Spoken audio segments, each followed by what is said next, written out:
What if I told you that the moment you think you have lost everything could be the exact moment you are about to win? Brandon Hayes pushed open the door of his luxury penthouse at 5:17 in the morning, still wearing his mistress's perfume like a badge of honor. He expected to find his exhausted wife Emily on the couch, too broken to even question where he had been. But instead, he found something that made his blood run cold. Silence. Empty rooms, Don't worry, and a the judge is USB clearly drive siding with sitting on us. the kitchen counter with a note that You're said almost just free. 4 words. I know everything, Brandon. For 2 years, this powerful executive had been playing a calculated game, marrying an innocent nurse just to boost his corporate image, planning to take her baby and destroy her reputation, documenting her every weakness to prove she was mentally unstable. He thought he was always 10 steps ahead. He thought she was too naive, too trusting, too broken to fight back. But what Brandon did not know was that Emily had been recording too. Every lie, every forged document, every cruel word, and she was not alone anymore. She had found allies he never saw coming. This is the true story of how an ordinary woman took down a monster who thought he was untouchable. A story about betrayal, survival, and the devastating power of evidence. Because sometimes the person you underestimate the most is the one who destroys you completely. So if you have ever felt trapped, if you have ever been told you were crazy when you knew the truth, if you have ever wondered if escape is possible, this story is for you. Stay until the end, because what Emily did next changed everything. And if this story resonates with you, or if you know someone who needs to hear it, hit that like button, drop a comment below, and share this with someone who needs hope today. Subscribe to our channel because we tell the stories that matter. The stories about people who refuse to stay victims. The stories that prove you are stronger than you know. Now let me take you back to where it all began. Brandon Hayes pushed open the door of his Upper West Side penthouse at 17 minutes past 5 in the morning. His $3,000 suit was wrinkled, his tie hung loose around his neck, and the unmistakable scent of Chanel No. 5, his Mistress Sloane's signature perfume, clung to every fiber of his clothing.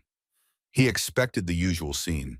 His exhausted wife Emily would be slumped on the leather couch, their 6-week-old son pressed against her chest, dark circles carved deep beneath her eyes.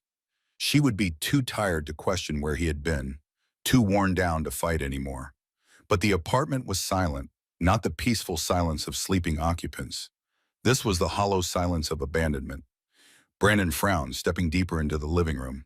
The baby's bassinet that normally sat beside the couch was gone. The diaper bag that always hung by the front door had vanished. The shelf of neatly folded receiving blankets stood empty. "Emily?" His voice cracked slightly. No answer came. He moved faster now, his Italian leather shoes clicking against the hardwood floor. The nursery door stood open. Brandon rushed inside and froze. The crib was stripped completely bare. No sheets, no mobile hanging overhead, no tiny clothes in the dresser drawers. Just empty drawers gaping open like mouths frozen in silent screams. His heart began hammering against his ribs. He raced to the bedroom, flinging open the closet door. Her side was half empty, not completely cleaned out, just the essentials missing. The toiletries she used every day had disappeared from the bathroom counter. This was not the panicked flight of someone running on impulse. This was the careful selection of someone who had planned every detail. Brandon stumbled backward, panic clawing up his throat. He made his way to the kitchen, and that was when he saw it. On the marble island sat 3 items, arranged with deliberate precision. A single USB drive, his house keys, the ones he had given her when they married, and a folded piece of paper. His hands trembled as he unfolded the note. The handwriting was Emily's, but the tone was something he had never heard from her before. Steady, clear, final. "Brandon, by the time you read this, we are gone. I know everything. Every late eye, every night away, every document you forged with my signature. You will not find us. Do not try. My attorney will contact you. Emily." The paper slipped from his fingers and drifted to the floor. Gone? Where could she possibly go? She had no money. He had made absolutely certain of that. No family nearby. Her parents had died 3 years ago in a car accident. No home except this one, and the penthouse was in his name only. Then his eyes caught something that made his blood turn to ice. The security camera in the corner of the room. The tiny red light was blinking. Slow, steady, recording. With shaking hands, Brandon grabbed the USB drive and stumbled to his laptop on the dining table. He jabbed it into the port, his fingers clumsy with rising dread. The drive opened to reveal 4 folders. He clicked on the first one. Photos and messages. Screenshots filled the screen. His text messages with Sloan. Hundreds of them. The timestamps went back 2 years, long before Emily had any reason to suspect. His stomach dropped. The second folder was labeled Financial Documents. Inside was the prenuptial agreement he had tricked Emily into signing when she was 7 months pregnant, telling her it was just a tax form. The forged documents that bore her signature but that she had never actually signed. His secret bank accounts in the Cayman Islands. Brandon's vision began to blur at the edges. The third folder contained video files. He clicked on one at random, security camera footage from their living room. The timestamp read 2:17 in the morning from 3 weeks ago. On screen, Brandon staggered through the front door, clearly drunk. Emily sat on the couch with their newborn son Caleb pressed against her chest. She looked up at him with hollow eyes. "Where were you?" her recorded voice asked, barely above a whisper. "None of your damn business," his own voice snarled back. "Stop being so needy." The video showed him shoving past her, so close that she had to pull the baby protectively away. Brandon watched his recorded self disappear down the hallway without even glancing at his son. There were dozens more videos, each one worse than the last. The fourth folder was labeled Audio Recordings. Brandon clicked on the first file with a sense of doom settling over him like a shroud. His own voice came through the laptop speakers, crystal clear. "She is too stupid to notice. Once the custody paperwork goes through, she will have nothing. The baby stays with me." Sloane's laugh followed. "I cannot wait to be the only Mrs. Hayes." Brandon's $500 whiskey glass slipped from his grip and shattered against the marble floor, sending amber liquid and glass shards spraying across the pristine white surface. "What did you do, Emily?" he whispered to the empty apartment. Then he noticed the date stamps on the video files. She had been recording for 4 months, since before the baby was even born. While he thought he was the one in control, carefully building his case against her, documenting her supposed instability, she had been 10 steps ahead the entire time. Everything he thought he controlled, his wife, his secret, his perfect plan, it was all gone. And she had been the one pulling the strings from the very beginning.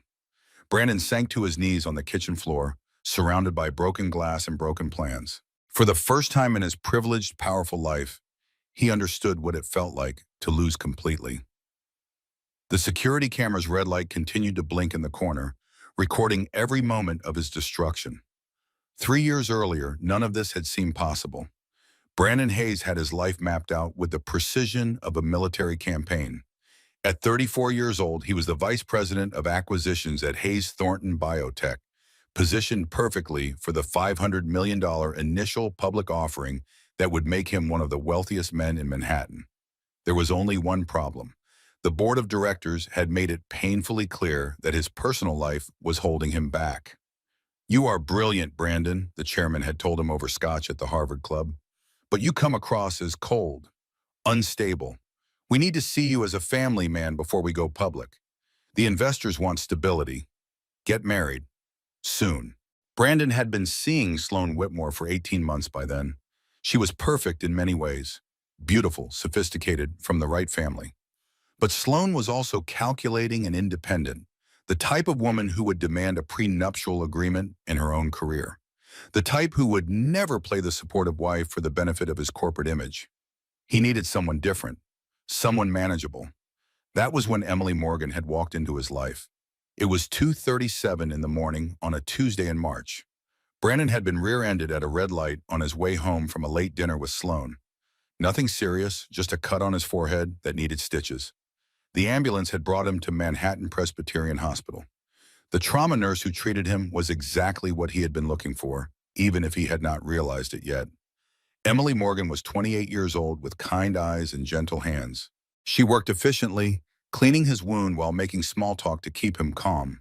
She asked about his work, listened attentively when he talked about the biotech industry, and laughed at his jokes even though he could tell she was exhausted from a long shift. "You are very good at this." Brandon had said, studying her. No wedding ring, no expensive jewelry, scrubs that had seen better days. Thank you, Emily had replied with a tired smile. 12-hour shifts give you a lot of practice. When he asked for her number, she had politely declined. Hospital policy, she explained. But Brandon Hayes had never been good at accepting no for an answer. The next day, he returned to the hospital with a massive bouquet of roses and a check for $10,000 made out to the Manhattan Presbyterian Hospital Emergency Department. In honor of the amazing care I received, he told Emily's supervisor, making sure Emily could overhear. Her supervisor had been thrilled. That donation will fund our supply closet for a month. Emily, you should definitely accept his dinner invitation. He is clearly a gentleman.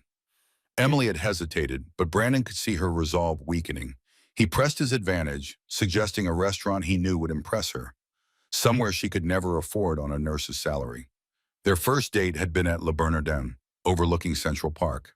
Brandon had been attentive and charming, asking questions about her life, pretending to care about the answers.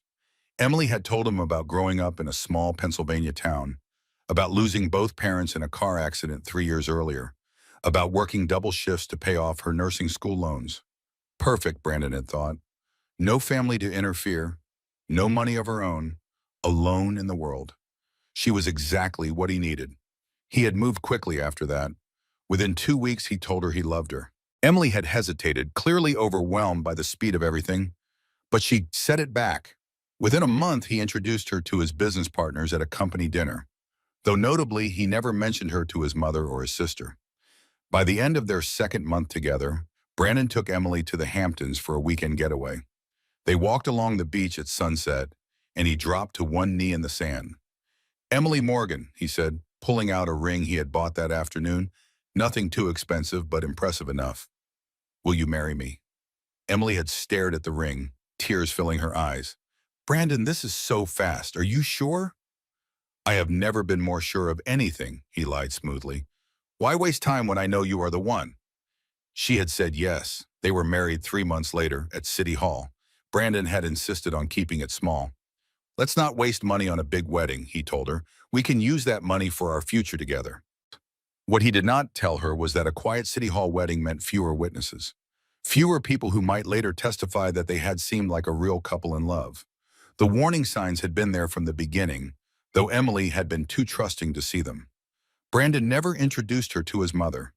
He was oddly controlling about money, insisting on managing all their finances himself. He worked late constantly, 3 or 4 nights every week. His phone was always face down on the table. Sometimes he came home smelling faintly of floral perfume that was not hers. But Emily had ignored every red flag. She was lonely after losing her parents. Brandon made her feel safe and financially secure. She wanted so desperately to believe in the fairy tale that she convinced herself every doubt was just paranoia. And Brandon had counted on exactly that 3 months into their marriage. On a cold December morning, Emily stood in their penthouse bathroom staring at a pregnancy test. 2 pink lines. Positive. She waited until Brandon came home that evening, barely able to contain her excitement. When he walked through the door at 9:30, later than usual, she practically ran to him.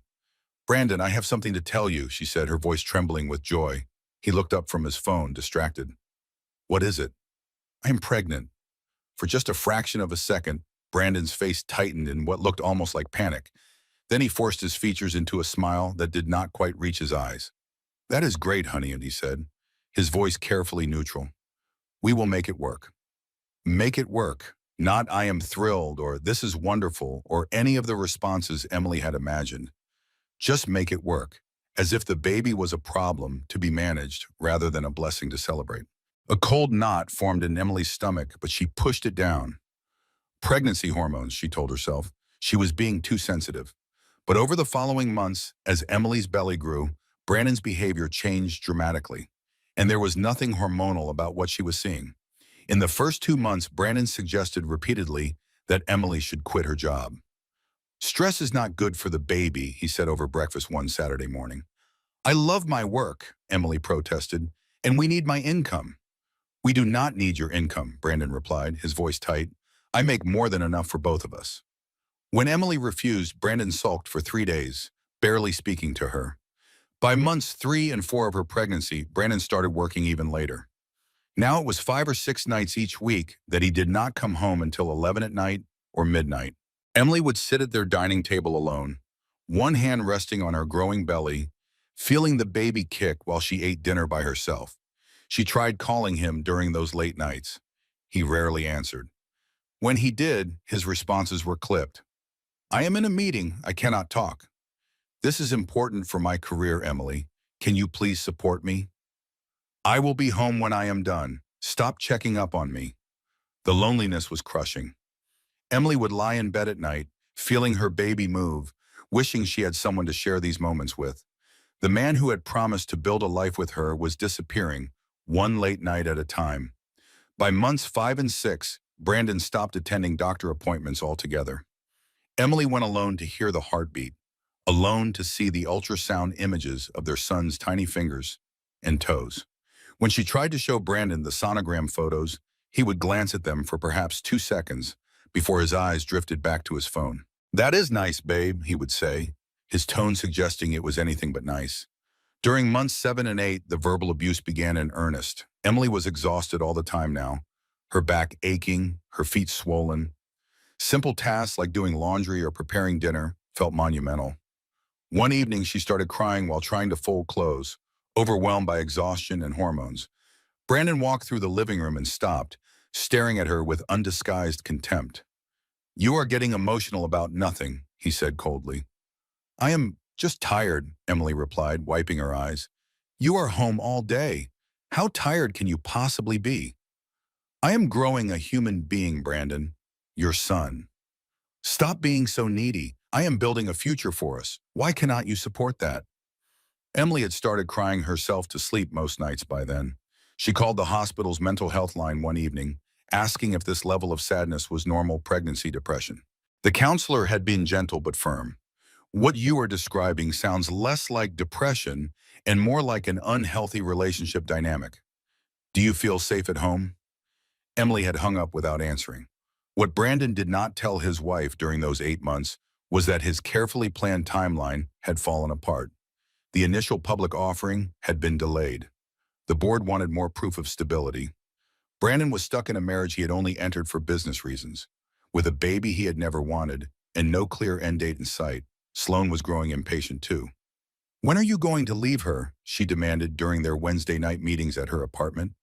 "Soon," Brandon promised. "The lawyers are drafting the custody paperwork. Once we prove she is unstable, I get the baby, she gets supervised visits, and then she is out of my life. And then I can finally be Mrs. Hayes?" "And then you can finally be Mrs. Hayes," Brandon confirmed, pulling her close. He had already consulted with 3 different attorneys about how to weaponize Emily's exhaustion and emotional state, document everything they had advised. Every tear, every moment of overwhelm, every sign that she might not be fit to parent alone. Build a case that she is mentally unstable and the courts will give you exactly what you want. So Brandon took mental notes. Every time Emily cried, he filed it away. Every time she seemed overwhelmed, he noted it. Every time she asked him for help or support, he reframed it in his mind as evidence of her inability to cope. He was building his trap carefully. He just did not know that Emily was building one of her own. In October, when Emily was 8 months pregnant, Brandon insisted she attend his company's fundraiser gala at the Plaza Hotel. "It is important for my career," he said. "You need to be there." Emily did not want to go. Her back ached constantly now. Her feet were so swollen she could barely fit into shoes. She was exhausted and uncomfortable and wanted nothing more than to stay home. But she agreed, still desperately trying to be the supportive wife Brandon claimed he needed. She wore a simple navy maternity dress that cost $89 from a maternity store, all she could afford since Brandon controlled their finances so tightly. She pulled her hair back into a simple bun. She wore no jewelry because Brandon had never bought her any, despite his wealth. When they arrived at the plaza, Emily felt immediately out of place. Every other woman wore designer gowns and dripped with diamonds. She looked like exactly what she was, a working-class girl who did not belong in this world. Brandon kissed her cheek distractedly and disappeared into the crowd of executives within minutes of their arrival. Emily stood alone by the hors d'oeuvres table, one hand resting protectively on her swollen belly, feeling invisible. That was when she saw her. Sloane Whitmore glided across the ballroom like she owned it. Tall and elegant, with blonde hair curled perfectly around her shoulders, she wore a backless, crimson gown that probably cost more than Emily's car. A Cartier diamond necklace glittered at her throat, the same necklace Emily had admired in a magazine 2 months ago, the one Brandon had said was too expensive. Maybe next year. Emily watched as Brandon's entire demeanor transformed the moment he spotted Sloane. His posture straightened. His expression, which had been bored and distant, suddenly came alive with genuine warmth. He walked toward Sloane with an eagerness Emily had not seen from him in months. When Sloane turned and saw him, her face lit up with unmistakable affection. They leaned in close, far too close for colleagues, and Sloane whispered something that made Brandon laugh. Really laugh, the way he used to laugh with Emily before the pregnancy, before everything changed. Emily felt something crack inside her chest. She tried to tell herself it meant nothing. They were colleagues, business partners. She was being paranoid. But then Sloane's hand came to rest on Brandon's lower back. It was a small gesture, casual and familiar. The gesture of someone who had done it 1,000 times before. Emily's throat tightened. Her hand instinctively went to her belly, protective and worried. She needed to leave. She needed air. She needed to not watch her husband with another woman. She made her way to the bathroom on unsteady feet. Inside, she gripped the edge of the marble sink, trying to steady her breathing. That was when the bathroom door opened behind her. Emily looked up into the mirror and found herself staring at Sloane Whitmore's reflection. Their eyes met in the glass. Sloane's smile was polite on the surface, but her eyes were calculating, assessing every flaw. The cheap dress, the tired eyes, the swollen ankles in sensible shoes. "You must be Emily," Sloane said, her voice honey-sweet. "Brandon has told me so much about you."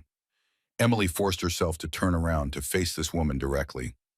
"All good things, I hope." Sloane's smile sharpened just slightly. "Of course, he is very protective of you, especially now."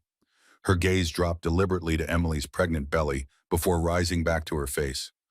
Pregnancy can be so hard on a woman. The way she said it was not sympathetic, it was pitying, almost condescending. "I am managing just fine," Emily said, hating how small her voice sounded.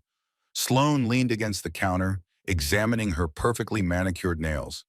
$200 manicure, Emily thought, maybe more. "You know, Brandon works so hard," Sloane continued, her tone conversational. "He needs someone who can keep up with his lifestyle. All those late nights, business dinners, networking events." She looked up, her eyes meeting Emily's with something that might have been sympathy or might have been cruelty. "It must be difficult for you, being pregnant, stuck at home, while he is out building his empire." Emily's hands gripped the edge of the sink behind her. "He is building a future for our family." Sloane's smile turned almost sad. "Is that what he told you?" Before Emily could respond, before she could process what that question implied, Sloane straightened and smoothed down her expensive gown. "Well, I should get back," she said lightly. "Brandon hates when I am gone too long." She paused at the door, glancing back over her shoulder. "Oh, and Emily, that necklace you were admiring?" She touched the Cartier diamonds at her throat. "Brandon has excellent taste, does he not?" Then she was gone, leaving Emily alone in the bathroom with a pounding heart and trembling hands. Emily returned to the ballroom, but she could not stay. She felt physically sick, not from the pregnancy, but from knowing. Deep down in a place she had been trying desperately to ignore, she knew exactly what was happening.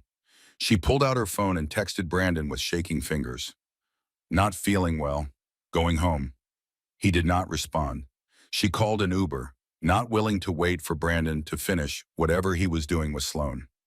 As the car pulled away from the plaza, Emily looked back through the rear window. Through the tall windows of the ballroom, she could see Brandon and Sloane slow dancing. His hand was on her waist, her head rested against his shoulder. They moved together like they had done this 100 times before. The image burned itself into Emily's memory with the searing permanence of a brand. In the back of the Uber, as Manhattan's lights blurred past the window, Emily felt a sudden, sharp pain low in her abdomen.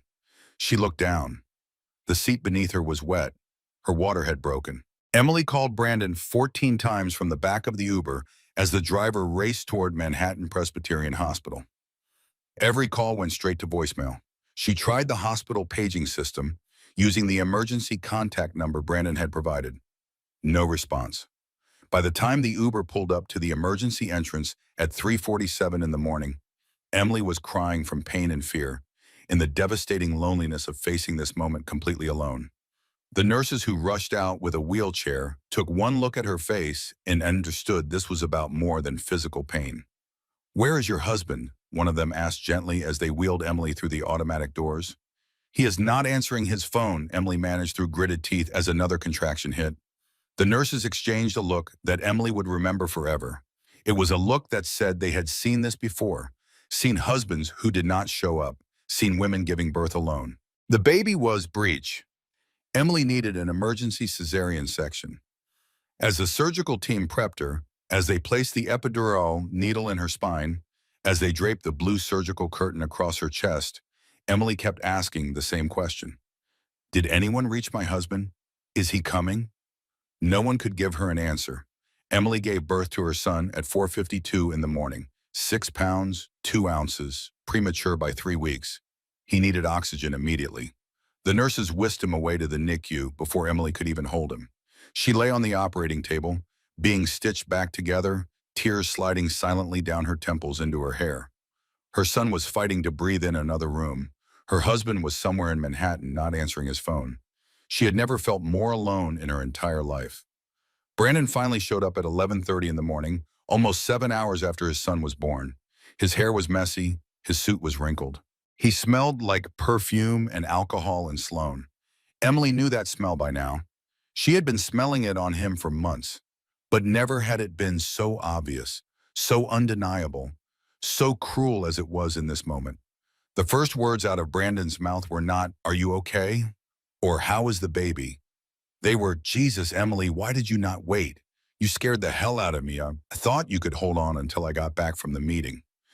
Emily stared at him from her hospital bed. She had nearly died on that operating table. Their son was in the NICU with tubes helping him breathe, and Brandon's first reaction was annoyance. "Meeting?" Her voice was hoarse from screaming during labor. "You did not answer 14 calls. What meeting lasts all night?" Brandon's jaw tightened. "Do not start with the accusations. I am here now, am I not?"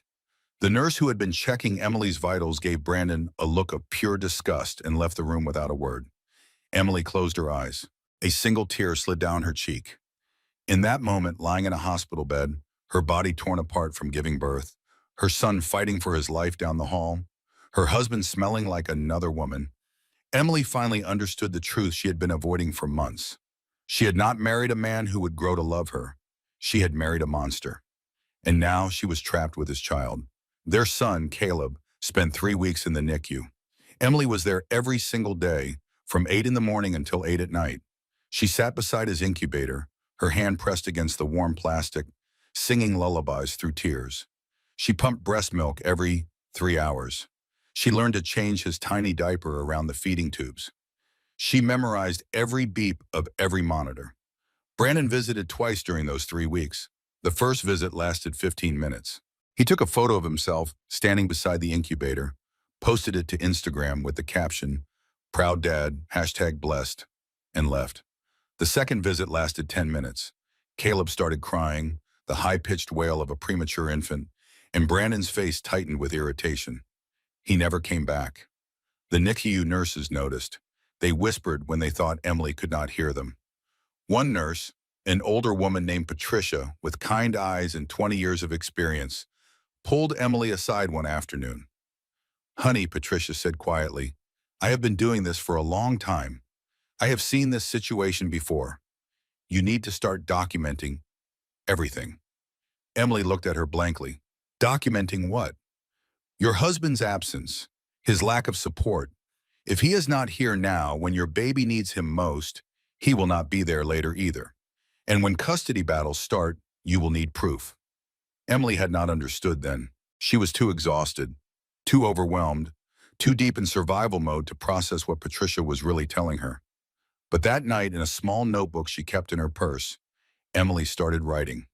November 4th, Brandon visited for 15 minutes, took a photo, left immediately.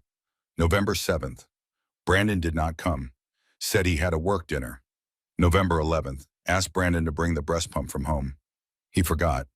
She did not know yet that this notebook would help save her life. She was just following the advice of a nurse who cared. When Caleb was finally cleared to come home, Emily was terrified. She had never been alone with a baby before. Her body was still healing from the cesarean section. She had no family to help, no friends left after months of isolation, no idea what she was doing. Brandon carried the car seat into the apartment, set it down in the middle of the living room and said, "You have got this. I need to get back to the office." It was 2 in the afternoon on a Saturday. Emily stood in the center of their penthouse holding her 5-pound baby and realized with devastating clarity that she was completely, utterly alone. The next 3 months were a descent into a hell Emily had not known existed. Caleb needed to eat every 90 minutes because he was premature. Emily was up all night, every night. Brandon slept in the guest room, claiming he needed rest for work. By week 4, Emily had slept a total of maybe 40 hours. She started hallucinating from exhaustion, seeing shadows move in her peripheral vision, hearing phantom crying even when Caleb was quiet. By week 8, Emily's doctor diagnosed her with postpartum depression. She cried while feeding Caleb, whispering, "I am sorry I am not good enough," to her baby who did not understand. She stopped showering because there was no time. She stopped eating because she was too tired. Her weight dropped from 145 pounds before pregnancy to 102 pounds. By week 12, Brandon's verbal abuse had become calculated and constant. Emily burned dinner one night after falling asleep while holding the baby. She woke to the smoke alarm blaring. Brandon came home to chaos. "Are you trying to burn down the apartment?" he shouted. "What the hell is wrong with you?" "I'm sorry, I just fell asleep for a second. I'm so tired." "You are home all day. How hard is it to make one meal?" He ordered takeout, ate it in his office, and slammed the door. Another night, Emily asked Brandon to watch Caleb for 1 hour so she could take a shower. Brandon agreed. When Emily returned, she found Caleb screaming in his bassinet, diaper unchanged, while Brandon played video games with headphones on. "You could not hear him crying?" Emily asked, picking up her sobbing baby. "He is fine. Stop helicoptering. He has been screaming for 20 minutes. Maybe if you were a better mother, he would not cry so much." The words hit Emily like a physical blow. But the worst incident happened when Emily confronted Brandon about an $800 charge on their credit card. Dinner at Oralee, the restaurant where he had proposed to her. The date was 3 nights earlier, when he claimed he was working late on budget revisions. "Were you at Oralee last night?" Emily asked, her voice shaking. Brandon's face went cold. "Do not question me about where I go." "But you said you were working." "I said, do not question me." He shoved her, not hard enough to knock her down, but hard enough to make her stumble backward and grab the kitchen counter for balance. Emily gasped, one hand flying to her chest. Brandon looked almost surprised at himself for a split second. Then his expression hardened. "Look what you made me do," he said coldly. "If you were not so paranoid all the time." Emily grabbed Caleb from his bouncer seat and locked herself in the bathroom.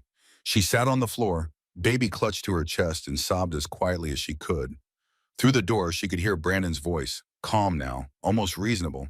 "You are being dramatic, Emily. I barely touched you. You are too sensitive. The pregnancy messed with your head. Maybe you need to see a psychiatrist." With shaking hands, Emily pulled out her phone. She opened the voice memo app, and she pressed record. For the next hour, she recorded every word Brandon said through the bathroom door. Every gaslighting statement, every blame shift, every cruel manipulation. When she finally emerged, exhausted and red-eyed, Brandon was on the couch watching television as if nothing had happened. Emily went to her laptop. She created a new email account using her maiden name, morgan.emily.1994@gmail.com, an account Brandon did not know existed. She uploaded the audio file. She labeled it Evidence 1. She did not have a plan yet. She did not know what she would do with this recording. She just knew, with the bone-deep certainty of a drowning woman grabbing for any floating debris, that she needed to document what was happening to her. Because if she did not, no one would ever believe her. It was a Tuesday afternoon in February. Caleb was 4 months old. Emily had not slept more than 2 hours at a stretch since he was born. She collapsed on the couch at 2:47, too exhausted to even close her eyes properly. Caleb was finally napping. The apartment was quiet. For the first time in days, Emily had a moment to simply breathe. That was when she noticed Brandon's laptop sitting open on the coffee table. He never left it open. Never. He carried that laptop everywhere, password protected, guarded like it contained nuclear launch codes. Emily stared at it. She should not look. She knew she should not look. But a notification popped up on the screen. Impossible to ignore. iMessage from SWW. Miss you already. Last night was perfect. Same time Friday? Emily's heart stopped beating. Her hands shook as she reached for the trackpad. The message thread opened before she could change her mind. SWBW, Sloan Whitmore Whitfield. Emily would Google the full name later and find Sloane's perfect LinkedIn profile, her perfect Instagram feed, her perfect life. The messages went back months, years. Cannot wait to have you all to myself this weekend. Tell the wife you have another conference. Already done. Booked us the penthouse suite at the Mandarin. When are you going to leave her? Soon. The lawyers are drafting the custody paperwork. Once we prove she is unstable, I get Caleb. She gets supervised visits. Then she is out. Good. I am tired of being the secret. I want to be Mrs. Hayes. Emily's vision blurred. She kept scrolling, her breath coming in short gasps. There were hundreds of messages. Thousands, maybe? October 2020, 5 months before Brandon met Emily at the hospital. I know we agreed to wait until after the IPO, but Brandon, I love you. March 2021, the week Brandon met Emily. Board wants me married before IPO, found the perfect candidate, sweet, naive, no family to interfere. This will be easy. June 2021, the week Brandon proposed. Proposing to the nurse today. Do not worry, baby, it is just for show. You are the one I love. Emily ran to the kitchen sink and vomited. Her whole body shook with the violence of it. When she was done, she gripped the edge of the counter, gasping for air. She had not been wrong. She had not been paranoid. Every instinct she had ignored, every red flag she had explained away, every moment of doubt she had pushed down, it had all been real. Brandon had never loved her. He had married her as a business transaction. The pregnancy, the baby, the wedding vows. It had all been a lie from the very beginning. Emily wiped her mouth with the back of her hand and returned to the laptop. She needed to see everything. She needed to know the full extent of what she was dealing with. She opened Brandon's files. In a folder labeled E-Custody Strategy, she found documents that made her blood run cold. A prenuptial agreement she had signed at 7 months pregnant. Brandon had told her it was just a tax form that needed her signature. But the actual document stripped her of all marital assets and limited her alimony to $1,500 per month for only 2 years. A psychological evaluation claiming Emily had severe postpartum psychosis and was a danger to herself and the child. She had never seen this doctor. The entire evaluation was forged.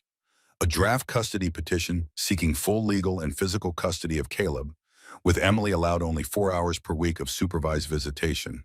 An email to Brandon's attorney dated 3 weeks ago. Need this filed within 60 days. She is already showing signs of breakdown. We can use that. Every time Brandon had called her too emotional, he had been building a legal case.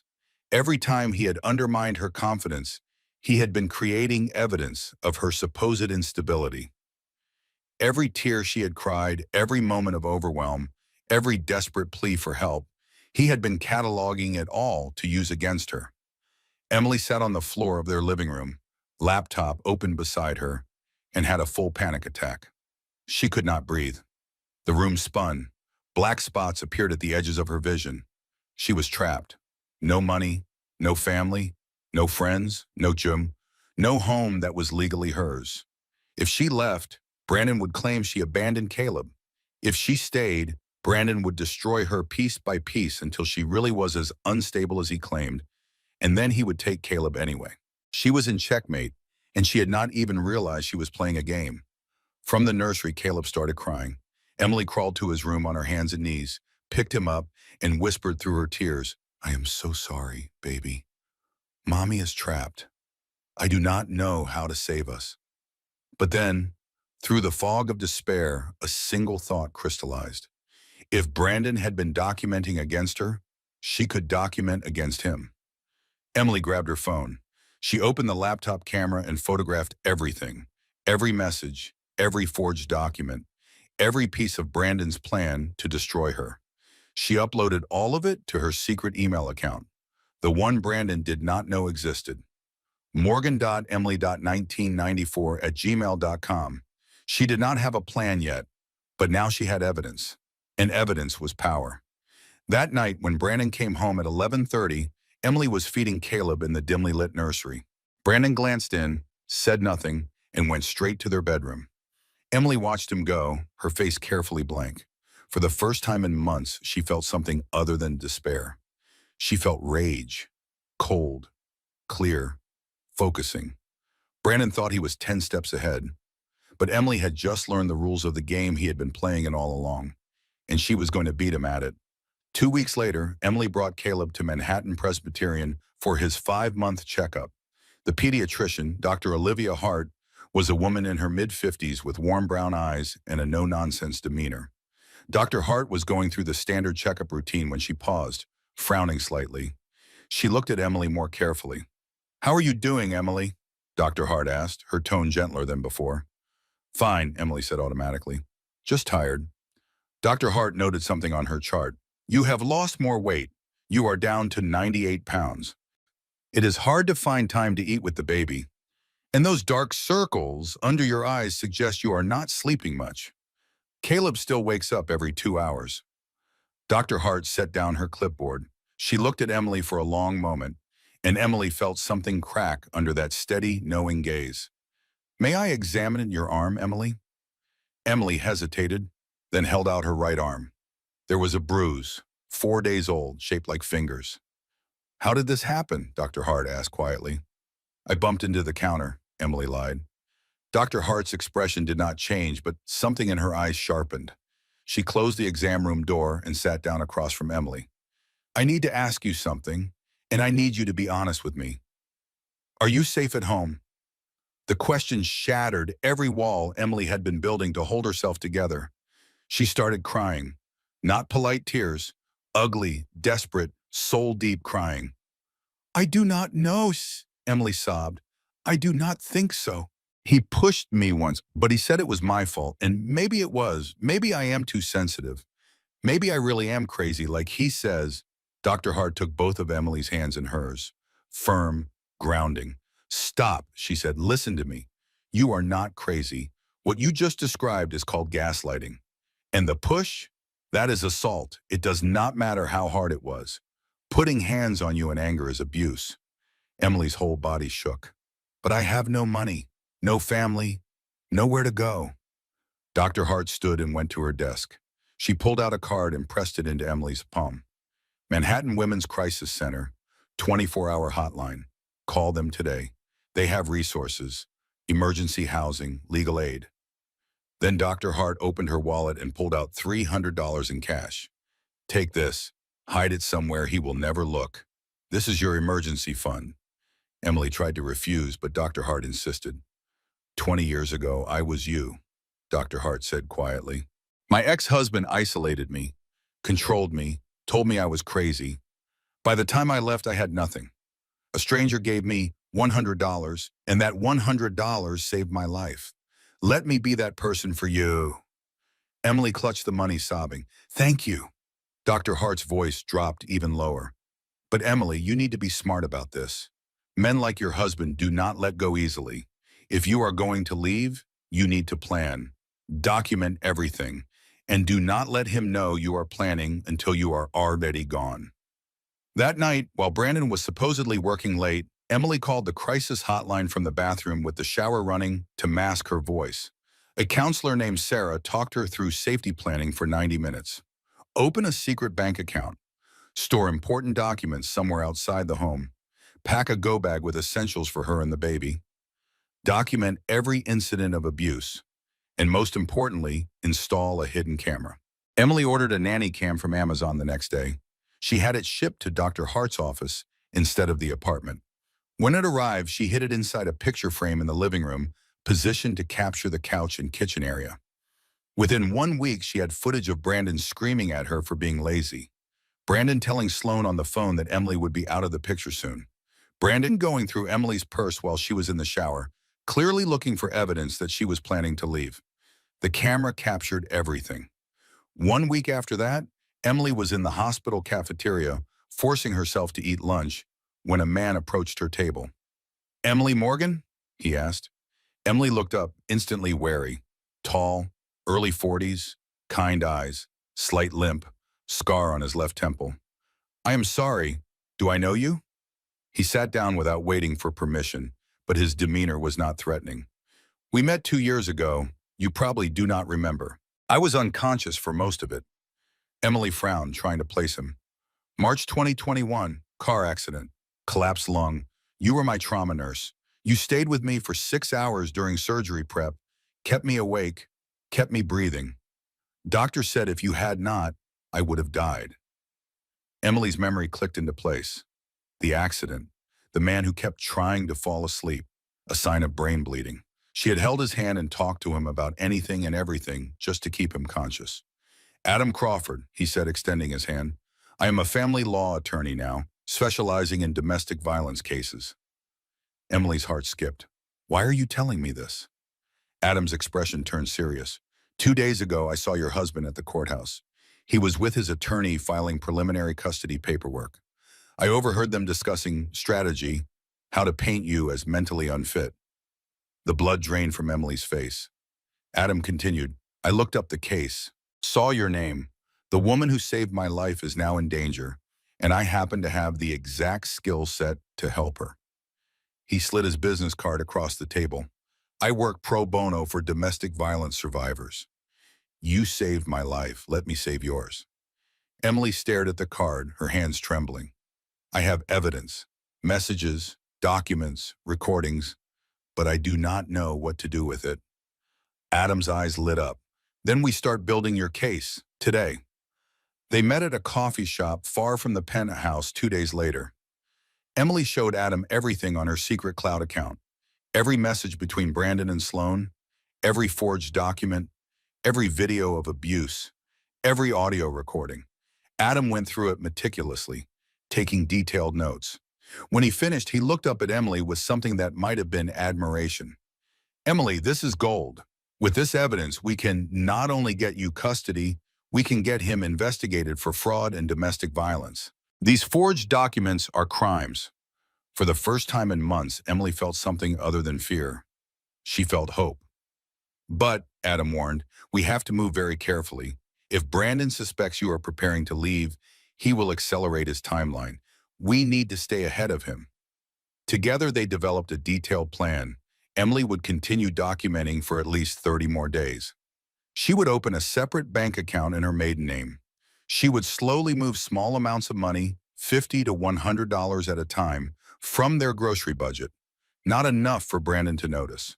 She would prepare a go bag with clothes and supplies for her and Caleb, hidden at Dr. Hart's house.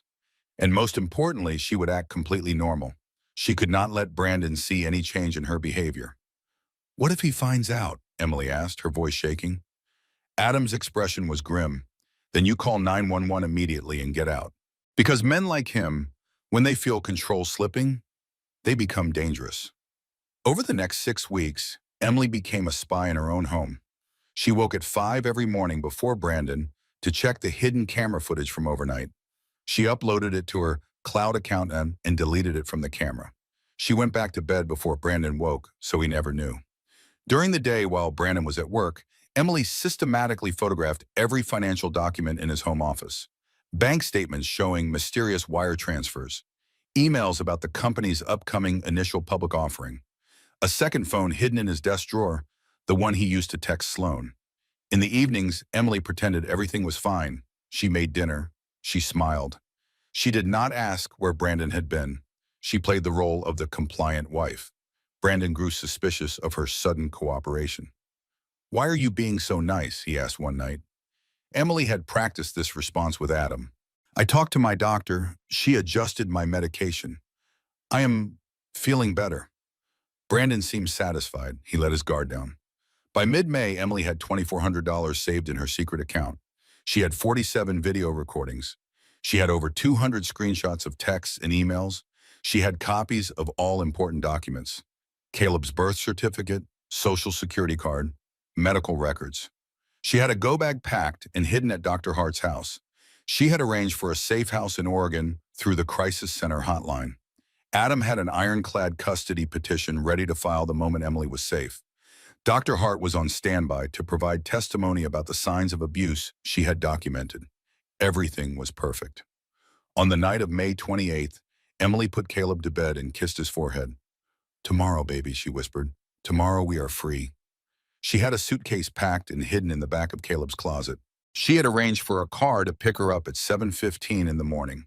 Brandon left for work at 7 o'clock every day, like clockwork.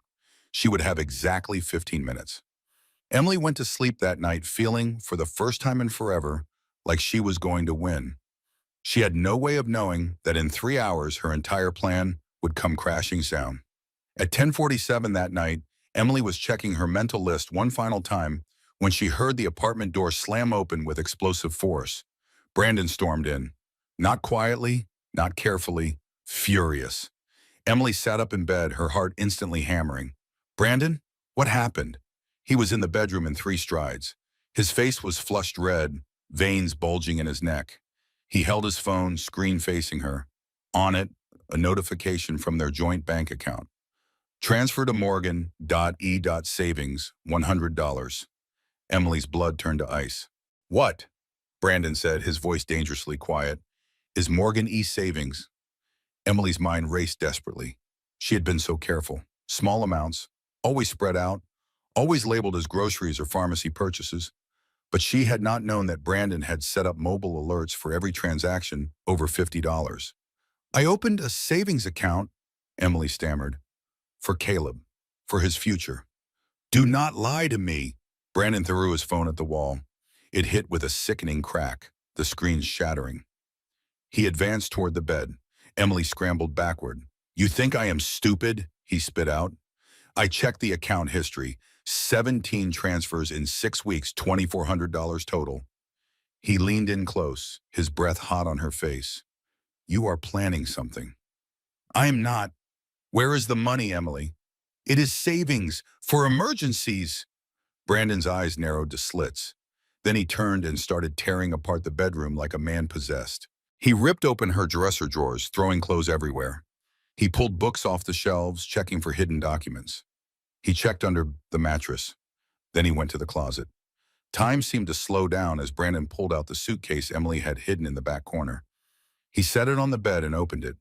Inside, neatly packed, were Emily's clothes, Caleb's clothes, diapers, formula, everything needed to disappear. Brandon looked at the contents of the suitcase. Then he looked at Emily. His expression was no longer angry. It was cold, calculating, terrifying. "You were going to leave," he said softly. Emily could not speak, could not move, could barely breathe.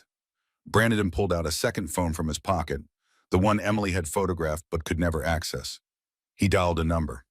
"Marcus," he said into the phone, his eyes never leaving Emily's face. "We need to move up the timeline. File the emergency custody petition tonight." "Yes, tonight. She is attempting to flee with my son. I have the evidence." Emily lunged for the phone. "No, Brandon, please." He shoved her. Hard. She fell back onto the bed. "You want to play dirty?" Brandon's voice was ice. "Fine, Magda. Let us see how a judge feels about a mentally unstable mother trying to kidnap a baby in the middle of the night." He pulled out his phone and started taking photos. The suitcase, the go-bag. Then he did something that made Emily's blood run cold. He opened her bottles of postpartum depression medication, scattered some pills on the nightstand, and photographed them to make it look like she was overdosing or unstable. "You cannot do this," Emily sobbed. "I already did." Brandon pocketed his phone. "Court hearing tomorrow morning. 9 o'clock, emergency custody determination." He leaned down, whispered in her ear, "You lose, Emily. You always lose." He walked out of the bedroom. Emily heard him go into Caleb's room. She ran after him. Brandon stood over the crib, looking down at their sleeping son. "Say goodbye," he said quietly, "because after tomorrow, you will only see him through supervised visits, if you are lucky." Emily collapsed to her knees, hands pressed over her mouth to muffle the screams threatening to tear out of her throat. The next morning, May 29th at 9 o'clock, Emily stood in family court with no attorney. She had called Adam at 6 in the morning. His phone went straight to voicemail. She called the crisis center. All advocates were with other clients. She was alone. Brandon arrived with 3 attorneys and a leather briefcase full of manufactured evidence. The judge was Honorable Patricia Whitmore. Emily would not discover until much later that Judge Whitmore was Sloane's aunt. Brandon's attorney presented his case with practiced efficiency. Your Honor, my client has reason to believe his wife, Emily Hayes, is suffering from severe postpartum psychosis. Last night he discovered she had been secretly siphoning money, packing bags, and preparing to flee the state with their 7-month-old son without notifying the father. Emily tried to interrupt. That is not true. I was trying to protect us. He has been abusive. The judge cut her off. Mrs. Hayes, you will have your turn to speak. Do you have an attorney? No, Your Honor. I tried to reach him, but then I suggest you sit down and listen.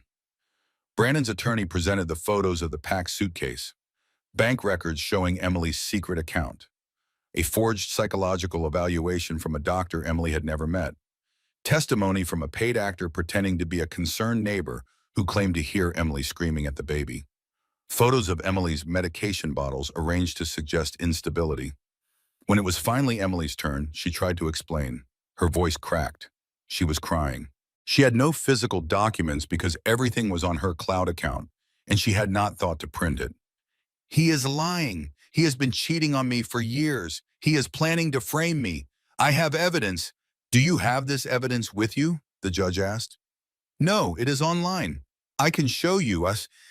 Mrs. Hayes, without physical documentation, I cannot consider hearsay. But he pushed me.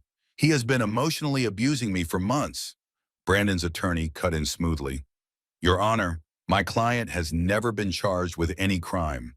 Mrs. Hayes' accusations are unsubstantiated and frankly sound like the paranoid delusions of someone in mental crisis. The judge barely deliberated. She looked at Emily with what might have been pity or might have been contempt. Based on the evidence presented, I am issuing a temporary emergency custody order. Physical custody of the minor child, Caleb James Hayes, is granted to the father, Brandon Hayes, pending a full custody evaluation to be scheduled in 6 months. Emily's world shattered. No, you cannot do this. He is dangerous, please. Mrs. Hayes, you will have supervised visitation rights. 2 hours per week, supervised by a court-appointed social worker. This hearing is adjourned. The gavel slammed down. Emily screamed. Security had to physically remove her from the courtroom as she sobbed and begged and broke apart. Brandon watched his wife dragged away. His expression was neutral, victorious. Outside the courthouse, Emily collapsed on the concrete steps. She could not breathe, could not think. They had taken her baby. A social worker approached. Mrs. Hayes, your first supervised visit is scheduled for Friday at 2 in the afternoon. You will have 2 hours with your son at our facility. 2 hours per week. Emily vomited right there on the courthouse steps. When Emily tried to return to the penthouse that afternoon, she found Brandon had changed the locks. A notice was taped to the door. Per court order, you are not permitted to enter the marital residence while all custody is contested. Personal belongings will be released within 72 hours. Emily stood in the hallway with nothing but the clothes on her back and $14 in her wallet. Her secret bank account required identification to access, and her ID was locked inside the apartment. She called Dr. Hart. No answer. The doctor was in surgery. She tried Adam again. Voicemail. Emily sat on the curb outside her building and cried until a doorman she did not recognize told her to leave or he would call the police. She walked 23 blocks to Dr. Hart's house. It was 11 at night when she arrived, catatonic with shock and grief. Dr. Hart took one look at Emily's face and pulled her inside. He won, Emily whispered. He took everything. Dr. Hart's voice was firm despite her own exhaustion. He won a battle, not the war. The next day, Emily tried calling Adam 14 more times. Every call went to voicemail. On the third day, an unknown number called. Mrs. Hayes, this is Roosevelt Hospital. Adam Crawford was in a car accident 2 nights ago. He is in intensive care. You are listed as his emergency contact. Emily felt the floor drop out from under her. At the hospital, she learned Adam had been in a single car accident. He ran off the road into a concrete barrier. Multiple broken bones, fractured skull, barely alive. The investigating officer was sympathetic but skeptical. There were skid marks suggesting he swerved to avoid something, but no other cars were involved. It is strange. My husband did this, Emily said, her voice hollow. He is trying to kill anyone who helps me. The officer exchanged a look with the nurse. They thought Emily was hysterical, unstable, just like Brandon had said she was. Emily left before they could call psychiatric services. On Friday, June 1st, Emily arrived at the Family Services Center for her 2-hour supervised visit with Caleb. She had not seen her baby in 3 days, the longest they had ever been apart. A social worker named Janet brought Caleb to a small, sterile room. Emily sobbed when she saw him. She held him, kissed him, whispered apologies over and over. Janet sat in the corner with a clipboard, watching, taking notes. Emily tried to feed Caleb, but her hands were shaking so badly she dropped the bottle. Janet wrote something down. Emily tried to read him a story, but she was crying so hard she could not get through a sentence. Janet wrote something down. After exactly 2 hours, Janet took Caleb from Emily's arms. The baby started crying, reaching for his mother. Please, Emily begged, just 5 more minutes. I am sorry, Mrs. Hayes. Rules are rules. Emily watched through a window as Janet carried her screaming baby down the hallway, his small hands reaching back toward his mother. Emily collapsed against the wall, making sounds she did not know a human could make. For the next 3 days, Emily stayed in Dr. Hart's guest room. She did not speak, did not eat, just stared at a photo of Caleb on her phone. On the 4th day, Dr. Hart found Emily in the bathroom, a bottle of sleeping pills in her hand. Dr. Hart slapped the bottle away. No, you do not get to give up. He wants you to give up. That is how he wins. He already won, Emily said, her voice completely empty. Bullshit. Dr. Hart pulled Emily to her feet. Listen to me. I know this place. I lived here for 3 years after my ex took my daughter. But I survived. You will too. I have no evidence, no lawyer, no money, no baby. Dr. Hart's eyes flashed. You have me, and you have something else. She showed Emily a text on her phone from an unknown number. Dr. Hart, this is Evelyn Monroe. I work with domestic violence survivors. I heard about Emily Hayes' case. I can help. Meet me tomorrow. 441 West 57th Street, 10 in the morning. Emily looked up, confused and barely daring to hope. Who is Evelyn Monroe? Dr. Hart's smile was grim. A woman who makes monsters like Brandon disappear. 441 West 57th Street was a discreet office building with no sign, just a number. Dr. Hart and Emily took the elevator to the 7th floor in silence. Emily felt like she was moving through a dream, or maybe a nightmare she could not wake from. The office was simple: 1 desk, 2 chairs, and a woman who looked like she had seen everything the world could throw at someone and come out the other side stronger. Evelyn Monroe was in her late 50s, with silver hair pulled back in a neat bun and sharp gray eyes that seemed to see straight through to a person's soul. When she stood to shake Emily's hand, her grip was firm and warm. I have been following your case, Evelyn said without preamble. Your husband is sloppy. He thinks he is untouchable, but men like him always make mistakes. Emily's voice was barely above a whisper. He is not sloppy. He destroyed me. Evelyn's smile was cold as winter steel. He destroyed 1 battle. But Emily, I have taken down dozens of men like him.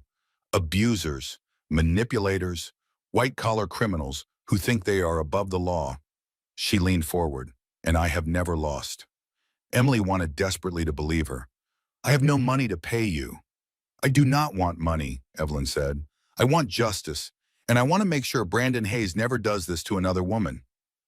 Evelyn opened her laptop and turned it so Emily could see the screen. A file labeled Brandon Hayes Financial Investigation. I have been building a case against your husband's company for 6 months, Evelyn explained. They are under FBI investigation for medical research grant fraud. Brandon's company has been embezzling from federal grants $4.2 million over 3 years. They have been funneling money through shell corporations. Emily's breath caught in her throat. Your evidence. The documents you photographed, those are the missing pieces of my investigation, Evelyn continued. With what you have, we can not only get your son back, we can put Brandon in federal prison. For the first time in days, Emily felt something stir in her chest that was not despair. So he is going to prison? If we play this exactly right, yes. Evelyn's expression turned serious. But Emily, we have to be smart. If we move too fast, he will destroy evidence. If we wait too long, he will finish destroying you. Over the next hour, Evelyn laid out a strategy with military precision. Emily would continue her supervised visits, showing the court she was stable and cooperative. Meanwhile, Evelyn's team would gather more financial evidence against Brandon's company. They would locate Sloan, who was apparently not just Brandon's mistress, but also the CFO of one of his shell corporations, meaning she was complicit in the embezzlement. And they would find Brandon's second phone, the one with all his messages to Sloan. But, Evelyn warned, Brandon will fight back. When men like him feel cornered, they become dangerous. Emily's jaw set with new determination. I do not care. I want my son. Evelyn nodded with approval. Then let us go to war. Over the next 40 days, Emily became methodical in a way she had never been before. Every supervised visit with Caleb, she took detailed notes. Was he clean, well-fed, happy? During their third week of visits, Emily noticed a bruise on Caleb's arm and reported it to Janet immediately. The social worker seemed surprised by Emily's calm competence. Meanwhile, Evelyn's team worked behind the scenes like shadows. A private investigator tracked Brandon's spending. $12,000 on a single dinner at Per Se with Sloan, charged to his company card. $35,000 for a weekend trip to Turks and Caicos. Sloan had tagged him on Instagram before making the post private, but the investigator had already taken screenshots. Wire transfers to offshore accounts in the Cayman Islands. Every financial crime, every lie, every piece of evidence. Evelyn's investigator befriended Brandon's assistant, a young woman named Tessa, who Brandon had been treating terribly for months. Tessa wanted revenge. She gave the investigator access to Brandon's office. They found the second phone hidden in a desk drawer. They cloned every piece of data from it, every text, every photo, every voice message between Brandon and Sloan. The evidence was devastating. Messages between Brandon and Sloan discussing the bribed judge. Sloan asking Brandon if the lawyer helping Emily would be a problem. Brandon replying that Marcus had handled it. Proof that Brandon had orchestrated Adam's so-called accident. 3 weeks into this process, Emily got a call from Roosevelt Hospital. Adam Crawford had woken from his coma. Emily visited him that same day. Adam was in a wheelchair, his left leg in a cast, his head still wrapped in bandages. But his eyes were clear and sharp. Emily, he said, his voice rough from weeks of intubation. Tell me you did not give up. I found help, Emily said. Someone named Evelyn Monroe. Adam's expression shifted to something like relief. Evelyn, good. She is the best in the business. If anyone can take Brandon down, it is her. I am so sorry this happened to you, Tsuono, Emily whispered. Adam shook his head. This is not your fault. This is what Brandon does. He destroys anyone who threatens his control. But Emily, we have him now. I saw the police report on my accident. They found paint transfer on my car. Black paint from a car that forced me off the road. Brandon drives a black Mercedes, Emily said. Oish. Exactly. They are investigating. It is all coming together. By mid-July, Evelyn's team had built an ironclad case. Financial crimes, domestic abuse, witness tampering, attempted murder, judicial corruption. The net was closing around Brandon from all sides. Adam was out of the hospital now, recovered enough to practice law again. He filed a motion to overturn the custody order, citing new evidence. A new judge was assigned to the case. Judge Whitmore had been removed for ethics violations after an anonymous tip, likely from Evelyn, revealed her connection to Sloan. The custody hearing was scheduled for July 16th at 2 in the afternoon. Emily was nervous but hopeful. They had everything they needed to win. Brandon did not know what was coming. On the night of July 15th, Emily was staying at Dr. Hart's house. She went to bed at 10, sleeping soundly for the first time in months. At 1:47 in the morning, Dr. Hart's smoke alarm started screaming. Emily jolted awake. The guest room was filling with smoke. She could hear crackling flames. "Olivia!" Emily screamed. She ran into the hallway. Flames were climbing the walls near the kitchen. The front door was blocked by fire. Dr. Hart appeared from her bedroom, coughing. "Back door, now!" They ran through the burning house. Emily grabbed her laptop bag with all her evidence backed up in the cloud. The back door was jammed. Dr. Hart kicked it open with desperate strength. They stumbled into the backyard, coughing and covered in soot. Behind them, the house was engulfed in flames. Fire trucks arrived within minutes. Police, paramedics checked both women for smoke inhalation. A fire investigator examined the scene and approached them 20 minutes later. "This was arson," he said grimly. "Accelerant poured near the gas line, timed ignition device. Someone wanted this to look like an accident, but they were sloppy." "It was my husband," Emily said, her voice shaking. "Brandon Hayes." "Do you have evidence?" the investigator asked. "Check traffic cameras within a 2-block radius between 10 at night and 1 in the morning. Look for a black Mercedes S-Class." Emily recited Brandon's license plate number from memory. The investigator radioed his team. 30 minutes later, it was confirmed. Brandon's car had been spotted 3 blocks away at 12:47. He parked, walked toward Dr. Hart's house, and returned to his car 22 minutes later. Brandon was arrested at 4:18 that morning, charged with attempted murder, arson, and witness intimidation. But he posted $500,000 bail within 6 hours. By 11 in the morning, he was free again, and the custody hearing was still scheduled for 2 that afternoon. Meanwhile, that same morning, FBI agents showed up at Sloan Whitmore's office with a warrant and gave her a choice. "Ms. Whitmore, you have 2 options. Testify against Brandon Hayes and accept immunity, or face federal charges for embezzlement, money laundering, and conspiracy to commit murder." Sloan's face went white. "Murder? I did not—" "Your text messages to Mr. Hayes show you were aware of his plans to handle anyone who helped his wife. That makes you an accessory." Sloan looked at the evidence laid out before her. Text messages she thought were deleted. Emails, wire transfers, years of crimes she had committed alongside Brandon. She realized Brandon had used her, and now she was going to prison unless she cooperated. She took the deal. At 2 o'clock on July 16th, Emily walked into family court with an army behind her. Adam Crawford in a wheelchair but present and sharp. Dr. Olivia Hart ready to testify despite having lost her home the night before. Evelyn Monroe coordinating an FBI raid on Brandon's company that was happening at that exact moment. And one more person that Brandon had not expected. Margaret Hayes, Brandon's mother. She was 68 years old with silver hair and an expression carved from stone.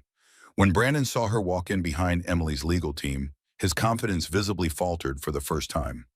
The new judge, Honorable Robert Martinez, was known for being fair but merciless with liars. He listened as Adam presented evidence that made even the court stenographer gasp. Evidence Part 1, Financial Crimes. Adam showed proof of embezzlement totaling $4.2 million. Shell corporations. Offshore accounts. Brandon's own text messages admitting to fraud. Evidence Part 2, Domestic Abuse. 47 video recordings of Brandon verbally and emotionally abusing Emily. Medical records documenting her injuries. Dr. Hart's testimony about recognizing the signs of trauma. Even Janet, the social worker, now testified that she had become concerned about Brandon's behavior during custody exchanges. He was impatient, dismissive of Caleb's needs, more interested in punishing Emily than caring for his son. Evidence Part 3, The Affair and Manipulation. Thousands of text messages between Brandon and Sloan. Proof that Brandon had married Emily purely as a business strategy. Photos of Brandon and Sloan together timestamped to prove the affair predated the marriage, including one photo from the night Emily gave birth. Evidence Part 4, Attempted Murder. Traffic camera footage placing Brandon near Dr. Hart's house the night of the arson. The fire investigators' report confirming arson. Text messages where Brandon told Sloan that Adam Crawford would not be a problem anymore. Evidence Part 5, Judicial Corruption. Proof that Brandon had bribed Judge Whitmore. Bank transfers disguised as consulting fees. The courtroom was silent except for the sound of papers rustling and people shifting in shock. Even Brandon's attorneys looked sick. Then Adam said, "Your Honor, we have one more witness." Margaret Hayes took the stand. Brandon leaned toward his attorney and hissed, "What is she doing?" Margaret looked directly at the judge, her voice steady despite the tears in her eyes. Your Honor, my name is Margaret Hayes. I am Brandon's mother, and I am here to tell you that my son is a monster. The courtroom erupted in gasps and whispers. The judge slammed his gavel for order. Margaret continued, 20 years ago, Brandon was married before, to a woman named Caroline Porter. She died in a fall down the stairs in their home. The death was ruled accidental. Brandon had gone completely pale. But 3 months ago, Caroline's sister contacted me. She had been going through Caroline's belongings and found a journal, hidden, detailing months of abuse. Brandon told Caroline she was crazy, unstable, paranoid, the exact same words he used with Emily. Margaret pulled out photocopied pages from the journal and read aloud. He told me I am imagining things, but I am not. He is hiding money. He is seeing someone else. I tried to leave, and he said he would take our baby, and I would never see her again. I am so scared. Margaret's voice broke. The last entry was dated 2 days before Caroline died. Her death was never properly investigated. Brandon inherited everything, including sole custody of their daughter. A daughter he immediately gave to his sister to raise because he never wanted children. He only wanted control. She looked directly at Brandon with a mother's grief and a mother's steel. I stayed silent once. I will not stay silent again. My son is dangerous. He is manipulative, and he should never have custody of any child. Brandon stood up, shaking with rage. You lying! Judge Martinez slammed his gavel so hard it echoed like a gunshot. Mr. Hayes, sit down now or I will have you removed. Brandon's attorney physically pushed him back into his seat. The judge looked at the evidence spread before him. At Emily, thin and exhausted but holding herself together. At Caleb's photos and medical records. At the mountain of proof that Brandon Hayes was everything Margaret claimed, and worse. Judge Martinez did not need to deliberate. His expression was one of pure disgust. Mr. Hayes, I am issuing an immediate order reversing custody. Full physical and legal custody of the minor child Caleb James Hayes is granted to Emily Hayes, effective immediately. Emily's knees buckled. Adam caught her arm, steadying her. The judge continued. Furthermore, you are hereby ordered to have zero contact with the minor child pending your criminal trial. Supervised visitation may be reconsidered in 5 years if you complete a batterer's intervention program and undergo psychological evaluation, which, given the charges you are facing, seems highly unlikely. Brandon was on his feet again. You cannot, I can and I have. Bailiff, please escort Mr. Hayes from my courtroom. As security grabbed Brandon's arms, he started screaming, Emily, you ruined my life. You ruined everything. Emily looked at him, tears streaming down her face, and said quietly, No, Brandon, you ruined your own life. I just made sure everyone else could see it. Brandon was dragged from the courtroom, still screaming threats and curses. 30 minutes later, Emily was brought to a private room where a social worker waited with Caleb. She had not held her baby in 6 weeks. The social worker placed Caleb in Emily's arms. He was bigger. He had changed. But he knew her. He reached up with his small hand and touched her face. And he smiled. Emily collapsed, sobbing, holding him, rocking him. I am so sorry, baby. Mommy is here now. I am never leaving you again. Never. The next day, Evelyn Monroe organized a press conference on the courthouse steps. Emily stood with Caleb in her arms, flanked by Adam, Dr. Hart, and Evelyn. Reporters swarmed with cameras and microphones. Emily read from a prepared statement, her voice shaking but growing stronger with each word. My name is Emily Hayes. For 2 years, I was trapped in an abusive marriage. My husband isolated me, manipulated me, told me I was crazy. He tried to take my child. He tried to kill the people who helped me. She paused, looking down at Caleb, then back at the cameras. But I survived, and I want every woman watching this to know, you are not crazy, you are not alone, and you can escape. She listed resources, hotline numbers, shelter organizations, legal aid groups. Document everything, find allies, build your case, and when the time is right, fight. Fight for yourself, fight for your children. Fight because you deserve better. The video went viral within hours, 12 million views in 48 hours. The hashtag Justice for Emily trended worldwide. Over the next months, Brandon's life collapsed completely. July 18th, the FBI raided his company. He was arrested on federal charges. July 20th, all his assets were frozen. July 25th, the board of directors fired him. August 1st, the company's initial public offering was canceled. September 15th, Sloan Whitmore testified against him in federal court, detailing years of fraud and manipulation. October 3rd, Brandon Hayes was convicted on 11 counts: embezzlement, money laundering, witness tampering, attempted murder, arson, domestic abuse. October 10th, sentencing. 18 years in federal prison, no possibility of parole. Sloan got 8 years for her cooperation. She lost her business license and was barred from serving on any corporate board. In prison, she wrote Emily a letter. Emily burned it without reading a single word. Adam Crawford made a full recovery. He opened a legal clinic specifically for domestic violence survivors. Emily served on the board. Dr. Olivia Hart rebuilt her house with insurance money. Her estranged daughter, who she had lost in her own custody battle 20 years earlier, saw Emily's story on the news and reached out. Mother and daughter reunited after 2 decades apart. Evelyn Monroe's investigation led to 47 additional arrests in Brandon's corporate network. She was featured on 60 Minutes for her work helping abuse survivors. The FBI offered her a consultant position, which she accepted. And Emily slowly rebuilt her life, one day at a time. 2 years later, September 2025, Emily stood in a small coffee shop in Portland, Oregon. She had moved across the country after the trial, needing a fresh start far from the city where she had nearly been destroyed. Caleb, now 3 years old, sat at a nearby table coloring and eating a chocolate chip cookie. His laugh filled the space, bright and carefree. He had no memory of his father, no memory of those dark early months. He only knew safety and love, and a mother who would move heaven and earth to protect him. Emily was meeting with a young woman, mid-20s, with a bruised arm poorly hidden under a cardigan and eyes that darted nervously toward the door every few minutes. "I saw your story," the woman whispered. "On the news. I need help. My boyfriend, he says I am crazy. He controls all the money. He says if I leave, he will tell everyone I am a bad mother." Emily reached across the table and took the woman's hand. "You are not crazy," Emily said firmly. "I hear you. I believe you. And I am going to help you get out. But first, we need to document everything. Do you have a safe place to keep evidence?" The woman shook her head, tears starting to fall. "Okay," Emily said gently.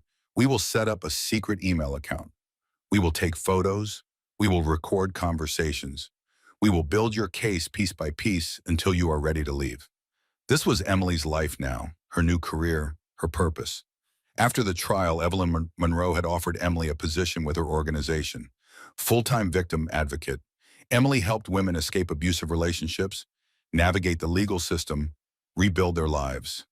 In 2 years, she had helped 15 women and their children get to safety, 15 lives saved, 15 futures reclaimed.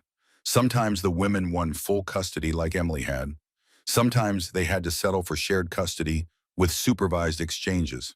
Sometimes they lost the first battle, but won the war eventually. Every case was different, but Emily showed up for each one, bearing witness to their pain and their strength, because she understood.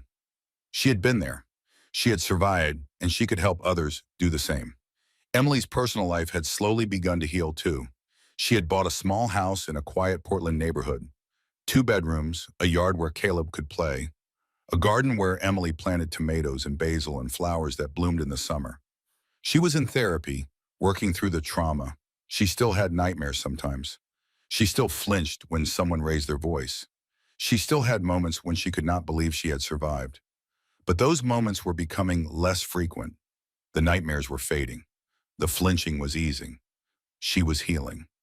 Adam visited every few months. They had dinner. They talked about cases. They laughed about Caleb's latest antics.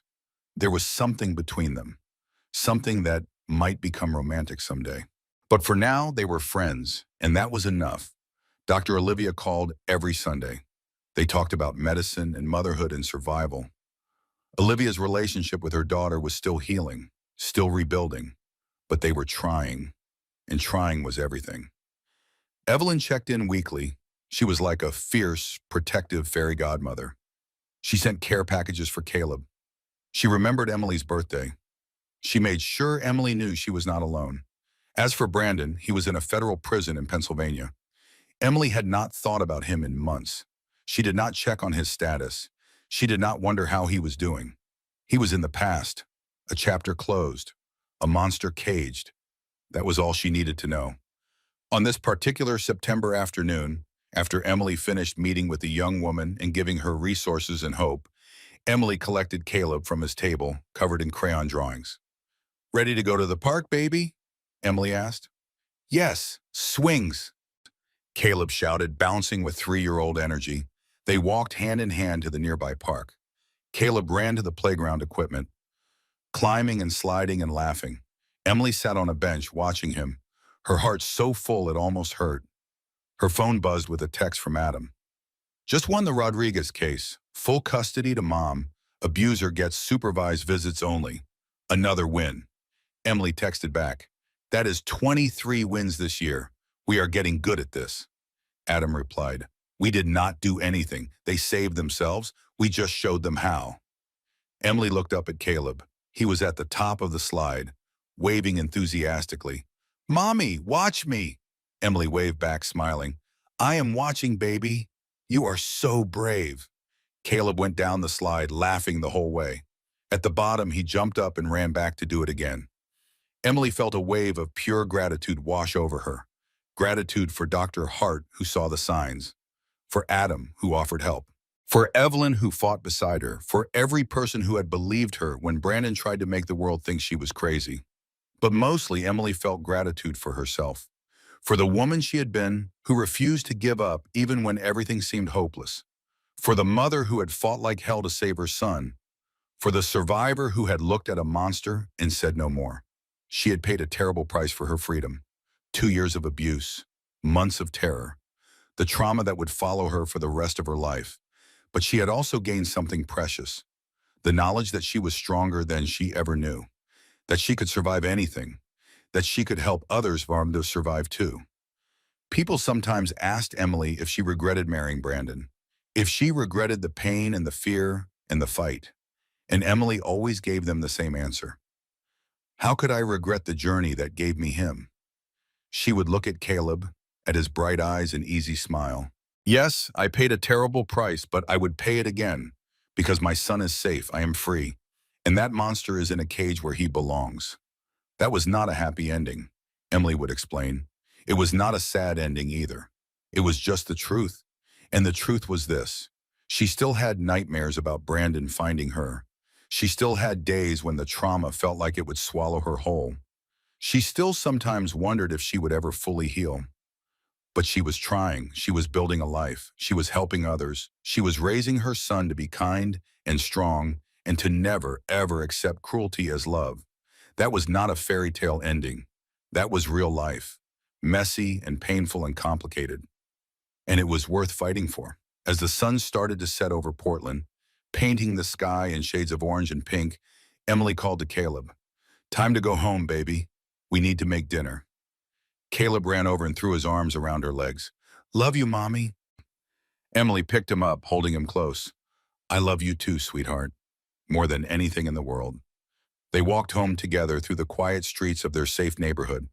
Behind them, the sun set on another day of freedom, another day of peace. And in a federal prison in Pennsylvania, Brandon Hayes sat alone in his cell, staring at gray walls, living with the consequences of his own cruelty. 3 years after Emily escaped Brandon's control, life had settled into a rhythm she had once thought impossible. Caleb was 4 years old now, starting preschool, making friends, living the childhood every child deserved. A childhood free from fear. Emily had been promoted to Director of Advocacy at Evelyn's organization. She oversaw a team of 6 advocates now, all survivors themselves, all dedicated to helping other women escape. The work was hard. Some nights, Emily came home emotionally exhausted, carrying the weight of other women's stories alongside her own. But it was also deeply meaningful. Every woman who escaped, every child who found safety, every life that was rebuilt from the ashes of abuse. It all mattered. It all meant something. On a Tuesday morning in November, Emily received a call from an unfamiliar number. She almost did not answer. but something made her pick up. "Hello? Emily Hayes?" A man's voice, official sounding. "Speaking. This is Detective James Morrison from the Pennsylvania State Police. I am calling regarding Brandon Hayes." Emily's heart stopped. For a moment, she was transported back to that apartment, that courtroom, that life she had barely escaped. "What about him?" she managed to ask. "Mr. Hayes was found dead in his cell this morning. It appears to be suicide. I am required to notify his next of kin. His mother listed you as the mother of his child." Emily sat down heavily. She felt nothing. No grief, no relief, just a strange emptiness. "I understand," she said quietly. "Thank you for letting me know. There will need to be arrangements made for the body. His mother is elderly and unable to travel. If you could—" "No," Emily said firmly. "I cannot. Contact his sister. I am not involved in his life anymore." "I see, I understand. I am sorry for your loss." Emily almost laughed at that. Loss? This was not loss. This was the final ending of a nightmare. She hung up and sat staring at the wall for several minutes. Then she called Adam. "Brandon is dead," she said when he answered. "Suicide." There was a long pause. Then Adam said carefully, "How are you feeling?" "I do not know," Emily admitted. "I thought I would feel something. Relief maybe, or closure, but I just feel empty." "That is normal," Adam said.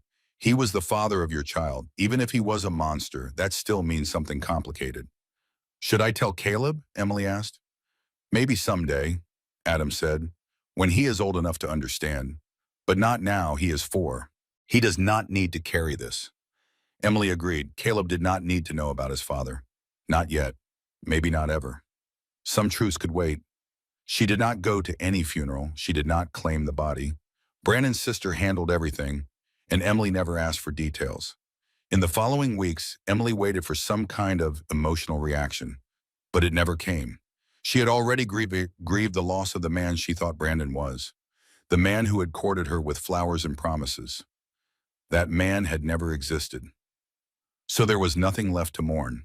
Instead, Emily focused on her work and her son. She focused on the life she had built. One evening, as she was putting Caleb to bed, he looked up at her with serious eyes. "Mommy, why do not I have a daddy like other kids?" Emily's heart clenched. She had known this question would come out eventually. She had prepared for it.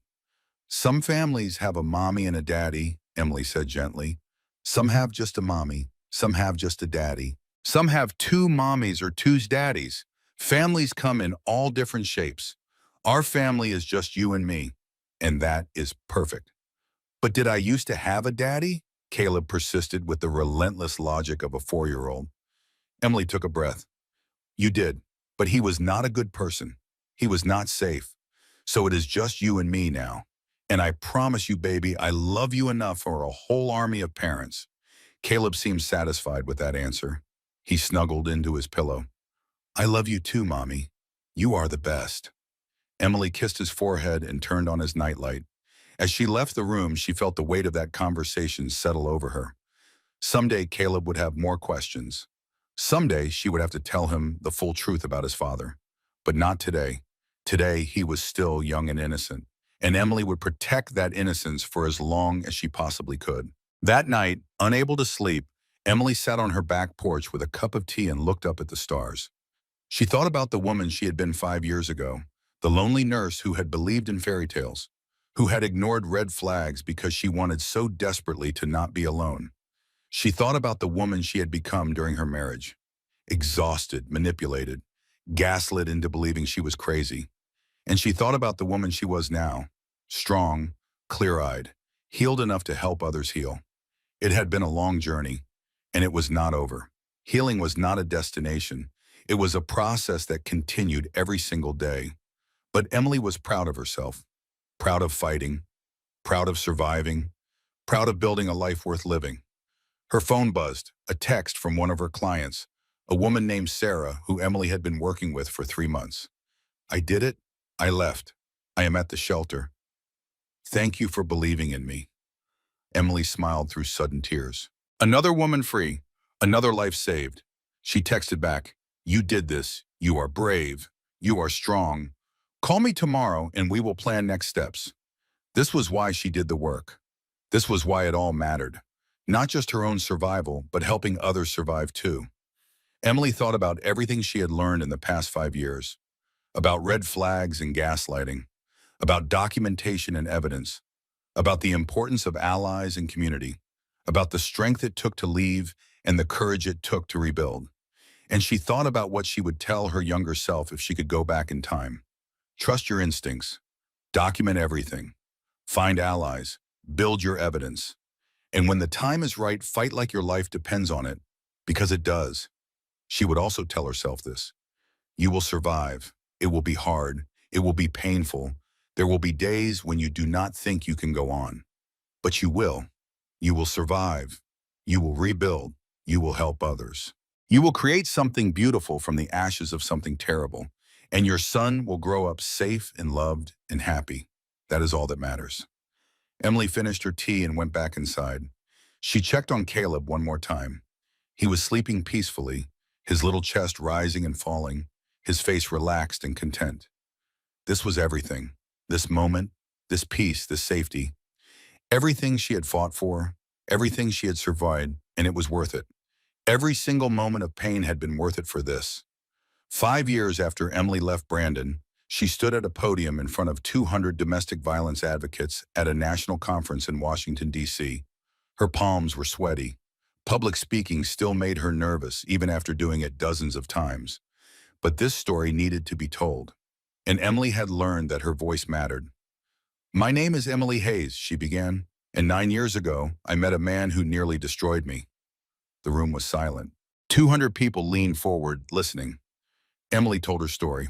Not all of it, just the broad strokes, the manipulation, the isolation, the abuse, the fight for custody, the evidence that saved her life, the allies who made the difference. I am standing here today because 3 people refused to look away, Emily said. A pediatrician who recognized the signs of abuse, a lawyer who remembered I had saved his life and wanted to return the favor, and a former FBI agent who dedicated her life to taking down men who think they are above the law. She paused, making eye contact with people in the audience. But I am also standing here because I refuse to give up, even when everything seemed hopeless, even when I had lost my child and my home and everything I thought mattered. I kept fighting. Her voice grew stronger, and that is what I want you to remember. Your clients, the survivors you are helping, they have that same strength inside them. Your job is not to save them. They will save themselves. Your job is to give them the tools and the support to do it. When Emily finished speaking, the room erupted in applause. People stood. Some were crying. Dozens of advocates approached her. They had questions about documentation strategies, about working with law enforcement, about supporting clients through custody battles. Emily answered every question patiently. This was her mission now, not just helping individual survivors, but training other advocates to help even more people. That evening, Emily had dinner with Adam, Evelyn, and Dr. Hart. The 4 of them met up several times a year, a found family forged in the fire of Emily's survival. To Emily, Adam said, raising his glass, for turning her pain into purpose. To all survivors, Emily corrected, raising her own glass. We are all in this together.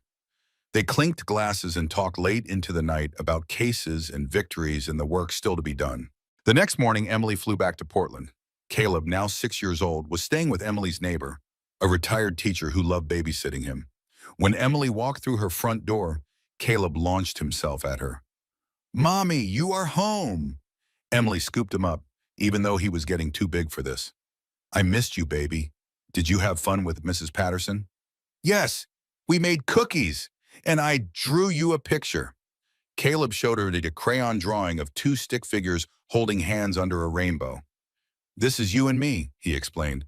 We are happy. Emily felt tears prick her eyes. We are happy, are we not?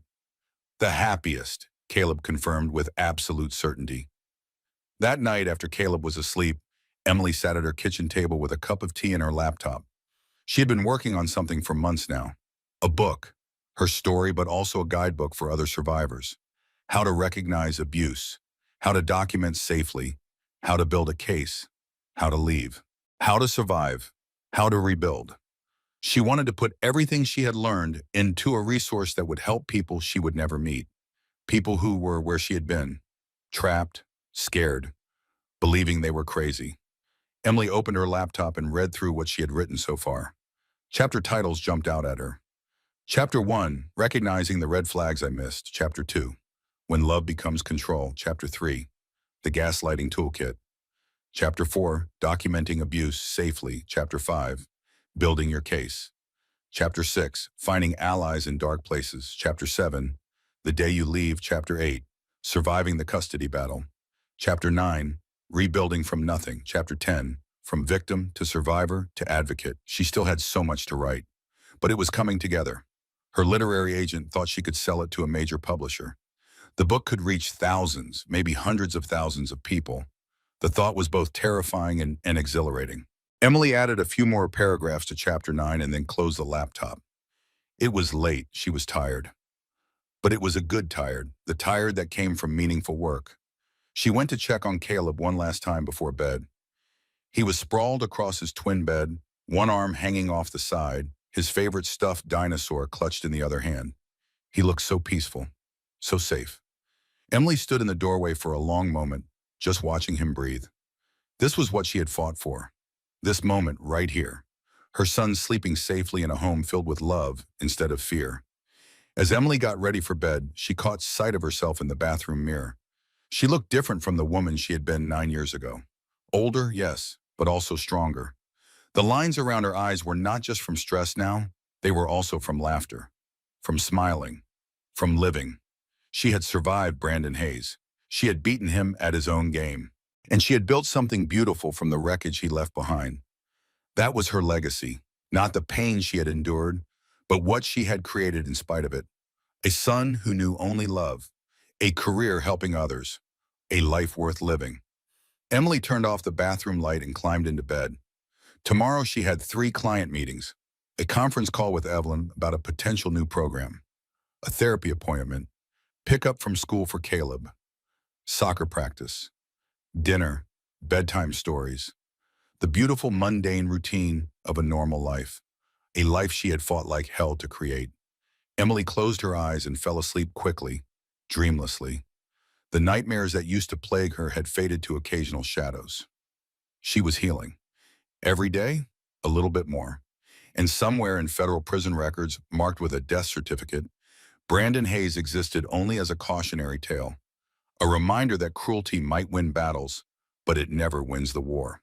Because survivors like Emily, they were not just victims of abuse, they were warriors who had stared into darkness and refused to let it consume them. They were phoenixes who had risen from ashes. They were proof that love, real love, the kind that a mother has for her child, was stronger than hate could ever be. Emily Hayes had survived. She had rebuilt. She was helping others do the same. And that was not just a happy ending. That was everything. On Caleb's 10th birthday, Emily took him to the ocean for the first time. They had moved to a coastal town in Washington state, drawn by the beauty and the sense of starting fresh yet again. Caleb ran into the waves, laughing, completely unafraid. Emily watched from the beach, her heart full. Adam was there too. They had been dating for a year now, taking things slowly, building trust. He was good with Caleb, patient, kind. Everything Brandon had never been. "You did good, Em," Adam said quietly, standing beside her. "We did good," Emily corrected. "I could not have done any of this alone." "Maybe not," Adam agreed. "But you were the one who fought. You were the one who survived." Emily smiled. "We all did. Every single one of us. Every survivor. We all fought. We all survived." She thought about the hundreds of women she had helped over the years. Some she had lost touch with. Some still sent her Christmas cards. Some had gone on to become advocates themselves, paying forward the help they had received. Every single one of them was a warrior. Every single one of them was proof that abuse does not have to be a life sentence. "Mommy," Caleb shouted from the waves, "come in. The water is amazing." Emily laughed and kicked off her shoes. She ran toward the ocean, toward her son, toward the life they had built together. The water was cold, the waves were strong, but Emily was not afraid anymore. She had survived much worse than cold water. She had survived Brandon Hayes. And in surviving, She had learned the most important truth of all. She was stronger than she ever knew, braver than she ever imagined, and worthy of a life filled with awe and peace and love. That was not just her story. That was the story of every survivor who had ever fought their way out of darkness. And it was a story worth telling, again and again, until every person who needed to hear it understood. You can escape. You can survive. You can rebuild. You are not crazy. You are not alone. You are strong, and you deserve better. Always remember that. You deserve better.